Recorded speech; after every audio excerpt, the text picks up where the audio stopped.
மக்களே இதான் 6 லைனேஜ் பாருங்கள். கரீம்பா இது ஓல்டு லைனேஜில் வந்தது பார்த்துங்க. லைன்லாம் கேட்காதீங்க, சொல்ல மாட்டேன். ஏன்னா லைனில் போட்டு நம்மளை காலி பண்ணுறதுக்கு பிளான் பண்ணுறீங்க. கரெக்டாக 10 மாதம் பட்டா தான் பாருங்கள் அதோட கண்டிஷன். ஏய் முகர் மக்களே, இந்த பட்டா வந்து நம்ம கரிமாய் ப்ரொஃபைல் இருக்குல்ல, அதோட ஃபுல்ல பிஞ்சோடி வச்சுனா கரியே இருக்காது தலையில். அந்த மாதிரியான பிஞ்சோடி ஸ்பெஷலிஸ்ட்டு.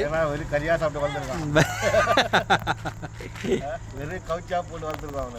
என்ன பாய் ஜனவரிக்கு என்ன பாய் பிளானு? ஓகே ஓகே எதுவும் நம்ம சொல்கிறவங்கள செய்கிறவங்க சொல்லக்கூடாது. செய்கிறோம். Okay okay bye. Okay bye. பார்த்து